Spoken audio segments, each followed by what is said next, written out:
ဒီနေ့ကညီမလေးတယောက်မေးထားတဲ့မေးခွန်းလေးဒူဘိုင်းကိုလာဖို့ဗီဇာနဲ့ air ticket ကကိုယ့်ဘာကိုလောက်ရတာလားတဲ့ဗီဇာနဲ့ air ticket က Swan Travel and တိုးမှလည်းဝယ်လို့ရတယ် Sky Tech Travel and တိုးမှလည်းဝယ်လို့ရတယ်အမတော့အဲ့နှစ်ခု recommend ပေးရပါတော့ဈေးကလည်းမတိမ်မရိပ်လေးတွေနဲ့ပြီး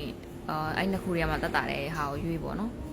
ပြီးကိုယ့်ဘာကိုရှောက်လို့မရပါဘူး agency စီကဝယ်ရတာပါ agency ကနေဝယ်ပါအမမို့ကိုက air ticket ဝယ်ဖို့ကအတိတွေပါရှိရဲလင်းလက်မှတ်ရုံးမှာလောက်လောက်တဲ့သူတွေရှိရဲဆိုရင်တော့လည်းတမျိုးပေါ့နော်မရှိဘူးဆိုရင်တော့ agency ကနေပြီးတော့ visa နဲ့ air ticket ဝယ်ရတာပါ direct flight ကဈေးကြီးပါတယ် transit စီးလို့ရရင် transit စီးပါ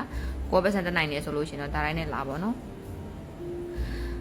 ဗီဇာက2လရတာဖြစ်တဲ့အတွက်2လအတွင်းအလုပ်ခေါ်စာတွေကို website ကနေရှောက်ရတာလားအိန္ဒိယကနေရှောက်လို့ရတယ်ဒူဗီဇာကနေရှောက်လို့ရတယ်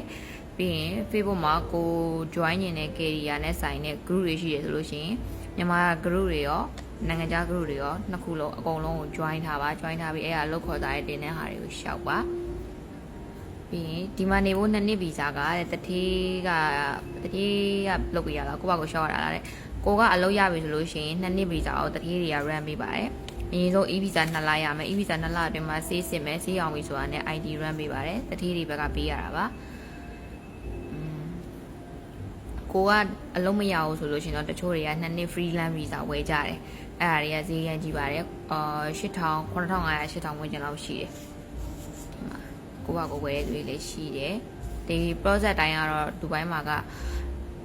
တတိယအလုပ်ရပြီဆိုတာနဲ့တတိဘက်က run ပေးရတာပါဟိုတယ်ပိုင်းဖြစ်ပါပြီဆိုတော့ဟိုတယ်ပိုင်းတွေကဟိုတယ်အကြီးတွေမှာရှောက်မယ်ဆိုလို့ရှိရင်2လကိုက2လဗီဇာပဲရတာဖြစ်တဲ့အတွက်သူတို့ဟိုတယ်အကြီးက group ကြီးရဆိုလို့ရှိရင် hiring process ကအရင်ကြာတယ်ပြီးရင် stat တွေအရင်များတယ် stat များတယ်ဆိုတာကအခု first interview second interview third interview ပြီးလို့ရှိရင်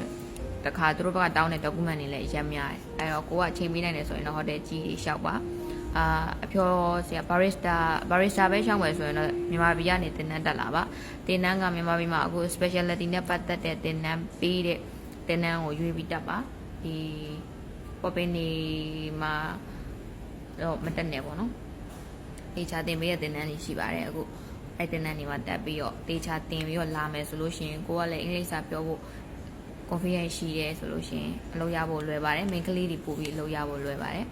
showman နေပြဖို့လိုလား showman နေက AED 3000ပြဖို့လိုပါတယ် AED 3000နဲ့AED မြန်မာပြည်မှာ AED လဲဖို့ခက်တယ်ရှာဖို့လည်းခက်တယ်ဆိုတော့ဒေါ်လာလဲလာပါ AED 3000နဲ့ညီများတယ်ဒေါ်လာလဲလာရင်ရပါတယ်1 AED ကိုAED က 3.67 1 AED ကို 3.6 ခွန် AED ရှိပါတယ်အဲ့တော့ AED 3000နဲ့ညီများတယ် USD ပါလာတယ်ဆိုရပါပြီရှုံးမှန်းနေပြရပါတယ်အဲ့တော့